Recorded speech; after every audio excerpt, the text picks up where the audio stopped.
Praise the Lord. കർത്താവിൻ്റെ ധന്യമേറിയ നാമം ഈ പ്രഭാതത്തിൽ വാഴ്ത്തപ്പെടുമാറാകട്ടെ. പുതിയൊരു പ്രഭാതം കൊണ്ട് ദൈവം നമ്മുടെ ജീവിതത്തിൽ അനുവദനീയമായി തന്നു. ഈ പ്രഭാതവും നമുക്കൊരുമിച്ച് നമ്മുടെ കർത്താവിനെ സ്തുതിപ്പാൻ തന്ന വിലപ്പെട്ട സമയത്തെ ഓർത്ത് ദൈവത്തെ സ്തുതിക്കുന്നു.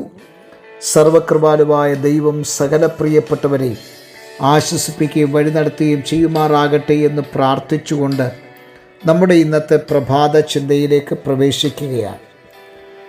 ഇന്നലെ പറഞ്ഞു നിർത്തിയ ആ ഭാഗത്തിൻ്റെ അടുത്ത, അതായത് 4-ാമത്തെ പോയിന്റിലേക്ക് ഈ പകലിൽ പ്രവേശിക്കുകയാണ്. പുതിയ നിയമ ശുശ്രൂഷയുടെ പ്രധാനപ്പെട്ട ചില ഭാഗങ്ങളാണ് നമ്മൾ ഈ ദിവസങ്ങളിൽ കേട്ടുകൊണ്ടിരിക്കുന്നത്.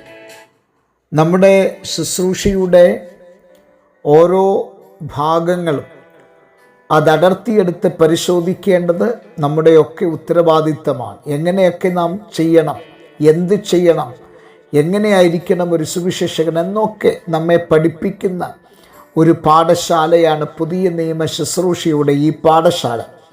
ആകയാൽ നാം കേൾക്കുന്നത് അധികം ശ്രദ്ധയോടെ കരുതിക്കൊള്ളുവാൻ ദൈവത്തിൻ്റെ പരിശുദ്ധാത്മാവ് നമ്മെ സഹായിക്കേണ്ടതിനായിട്ട് നമുക്ക് ദൈവത്തോട് പ്രാർത്ഥിക്കാം. 4-ാമത്തെ പോയിന്റ് എന്ന് പറയുന്നത് ശുശ്രൂഷയുടെ അധികാരമാണ്. ഒരു ശുശ്രൂഷയുടെ അധികാരം എന്ന് പറഞ്ഞാൽ എന്താണ്? പഴയ നിയമത്തിൽ ലേവ്യർക്ക് മാത്രം അവകാശപ്പെട്ട ഒന്നായിരുന്നു ശുശ്രൂഷ എന്ന് പറയുന്നത്. വേറെ ആർക്കും ഈ ശുശ്രൂഷ പഴയ നിയമത്തിൽ പറഞ്ഞിരുന്നില്ല. എന്നാൽ പുതിയ നിയമത്തിലേക്ക് വന്നപ്പോൾ കർത്താവ് ആ ഭാഗമെല്ലാം മാറ്റി. എന്നിട്ട് സകല പ്രിയപ്പെട്ടവരെയും ലേവ്യ പൗരോഹിത്യ ശുശ്രൂഷയുടെ ഭാഗമാക്കി എന്നുള്ളതാണ്. അതുകൊണ്ടാണ് 1 പത്രോസിൻ്റെ ലേഖനം 2-ാം അധ്യായം 9-ാമത്തെ വാക്യത്തിൽ നിങ്ങൾ രാജകീയ പുരോഹിത വർഗം എന്ന് രേഖപ്പെടുത്തിയിരിക്കുന്നത്. എന്താണ് ഇതിൻ്റെ അർത്ഥം? പുതിയ നിയമത്തിൽ സകല പ്രിയപ്പെട്ടവരുടെയും ഉത്തരവാദിത്തമാണ്, പുതിയ നിയമത്തിലെ സകല വിശ്വാസികളുടെയും, ഒന്നും കൂടെ എടുത്തു പറഞ്ഞാൽ അവർ ചെയ്യേണ്ട, അവരനുഷ്ഠിക്കേണ്ട ഒരു കർമ്മമാണ് സുവിശേഷം അറിയിക്കുക എന്നുള്ളത്. അതുകൊണ്ടാണ് നമ്മളെ ഒരു ശ്രേഷ്ഠ ജാതിയായി, രാജകീയ പുരോഹിത വർഗമായി ദൈവം തിരഞ്ഞെടുത്തത്. അതുകൊണ്ട് നാം ഒരിക്കലും വിചാരിക്കരുത് ദൈവസഭയിലെ നമ്മുടെ പാസ്റ്ററുടെ പണിയാണ് സുവിശേഷീകരണം എന്നത്. അല്ലവേ അല്ല. പുതിയ നിയമസഭയ്ക്കകത്ത് ആരാധിക്കുന്ന സകല പ്രിയപ്പെട്ടവരുടെയും ഉത്തരവാദിത്തമാണ് എന്ന് വേദപുസ്തകം നമ്മെ അസന്നിഗ്ധം പഠിപ്പിക്കുമ്പോൾ എഫേസ്യ ലേഖനം 4-ാം അധ്യായം 12-ാമത്തെ വാക്യത്തിൽ വിശുദ്ധന്മാരെ ശുശ്രൂഷയ്ക്ക് യോഗ്യരാക്കാനാണ് ദൈവിക പദ്ധതി എന്നുള്ളത്. അതുകൊണ്ട് തന്നെ ദൈവം 5 വിധ ശുശ്രൂഷ വൃന്ദങ്ങളെ ദൈവസഭയ്ക്കകത്താക്കിയതും അവരെക്കുറിച്ചുള്ള ആഴമായ പഠനങ്ങൾ കഴിഞ്ഞ ക്ലാസ്സുകളിൽ ഞാനും നിങ്ങളും കേട്ടതുമാണ്.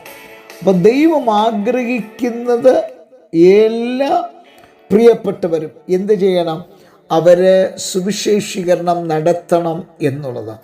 സുവിശേഷീകരണം നടത്തേണ്ട സകല പ്രിയപ്പെട്ടവരുടെയും ഉത്തരവാദിത്തമാകൊണ്ട് ഭീരുക്കളായി അകത്തിരിക്കുവാനല്ല, ഒരു കാരണവശാലും മാളത്തിൽ ഒളിഞ്ഞു കിടക്കുവാനല്ല, പിന്നെ കർത്താവിൻ്റെ കരത്തിൽ ഇണങ്ങിയ ഒരു ആയുധമായി ഉപയോഗിക്കപ്പെടുക എന്നുള്ളതാണ്. ഇനി 5-ാമത്തെ പോയിന്റ് കൂടെ പറഞ്ഞ് ഈ ഭാഗം അങ്ങനെ വിടുകയാണ്. സഖര്യാവിൻ്റെ പുസ്തകം 4-ാം അധ്യായം 6-ാമത്തെ വാക്യത്തിൽ സൈന്യത്താലല്ല, ശക്തിയാലല്ല, ദൈവത്തിൻ്റെ ആത്മാവിനാലത്രേ എന്ന് വേദപുസ്തകം നമ്മെ പഠിപ്പിക്കുന്നു.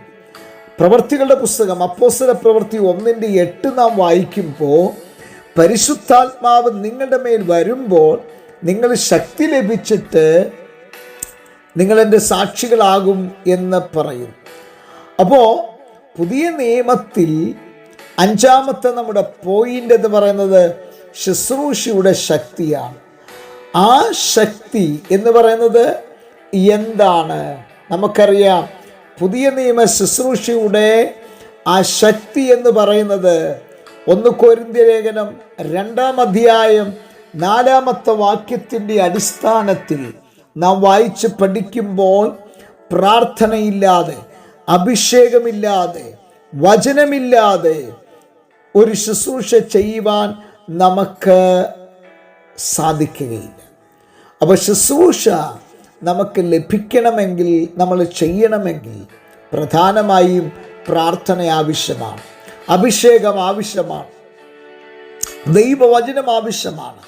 അതുകൊണ്ട് ഇത് ഇല്ലെങ്കിൽ, പ്രാർത്ഥനയില്ലെങ്കിൽ, അഭിഷേകമില്ലെങ്കിൽ, വചനമില്ല എങ്കിൽ അത് കേവലം ഒരു പ്രോഗ്രാമായി, മാനുഷിക നിർമ്മിതമായി അത് മാറ്റപ്പെടുകയാണ്. അതുകൊണ്ട് ഈ പ്രഭാതത്തിൽ പറഞ്ഞ് അവസാനിപ്പിക്കാം. നമുക്ക് വേണ്ടത് 2 കൂട്ടം കാര്യങ്ങൾ. 1, ശുശ്രൂഷയുടെ അധികാരവും, 2, ശുശ്രൂഷയുടെ ശക്തിയുമാണ്. പ്രിയരെ, ആകയാൽ ഈ പ്രഭാതത്തിൽ നമുക്ക് അധികാരം ഏറ്റെടുക്കാം, നമുക്ക് ആ ആത്മശക്തി ഏറ്റെടുക്കാം. ഒരുമിച്ച് കൈയോട് കൈകോർത്ത് പിടിച്ച്, തോളോട് തോൾ ചേർന്ന് നിന്നുകൊണ്ട് കർത്താവിൻ്റെ വേലയ്ക്ക് വേണ്ടി ശക്തമായി അടരാടാം എന്ന ആഹ്വാനത്തോടെ ഞാൻ എൻ്റെ വാക്കുകൾക്ക് വിരാമം കുറിക്കുന്നു. കണ്ണുകളെ അടയ്ക്കാൻ പ്രാർത്ഥിക്കാം. നല്ല ദൈവമേ, സ്വർഗസ്ഥ പിതാവേ, ജനത്തെ അനുഗ്രഹിച്ച് പ്രാർത്ഥിക്കും, വലിയ അനുഗ്രഹമാക്കി തീർക്കണം. യേശു ക്രിസ്തുവിൻ നാമത്തിൽ തന്നെ ആമേൻ. എല്ലാവർക്കും നല്ലൊരു പ്രഭാതം നേരുന്നു. ക്രിസ്തുവിൽ നിങ്ങളുടെ പ്രിയ സഹോദരൻ പാസ്റ്റർ ജോസ് സാമുവേൽ.